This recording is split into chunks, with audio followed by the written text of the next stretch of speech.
credo che sia per noi un quadretto meraviglioso questo. Guardi che abbiamo di fianco. Sì. Mi dica la sincerità, quando lo vede, quando vede una foto così, cosa le viene in mente subito? Un fratello stupendo, veramente. Ma io a casa me lo vedo da tutte le parti perché ho foto così.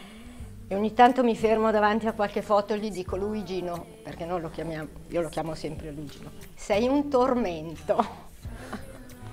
Era veramente un tormento. Guardi, Un peperino, come si dice, no? sì, era sempre allegro, sempre. E dico solo una cosa, mia mamma lo diceva in dialetto, che lui ha parlato molto tardi, nel senso che a 2 anni e mezzo non diceva ancora una parola.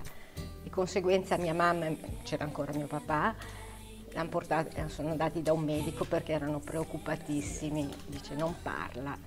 E dopo niente. E mia mamma diceva in dialetto, te parla tardi, ma poi te butta giù. Hai parlato tardi, ma poi non hai più taciuto, perché lui era Chiacchierone. sì. Just a week ago you were my baby. Now I don't even know you at all. I don't know you at all. Beh, Meroni, come un po' tutta la storia del Toro, è sempre un'emozione, è un modo per trasmettere su carta un sentimento che ho nel cuore, che mi ha trasmesso mio papà da piccolino, cioè la passione per il Torino. E cosa significa, insomma, in tutti questi anni lei ha fatto tante mostre, ma cosa significa realmente avere questa passione? È una passione che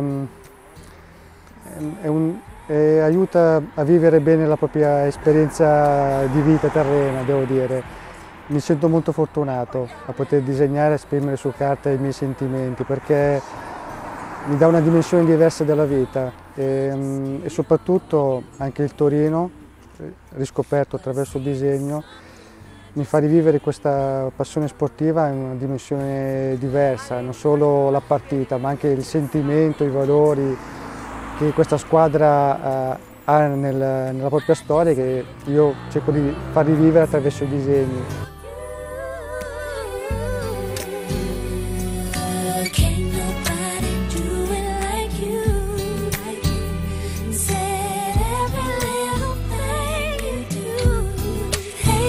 Say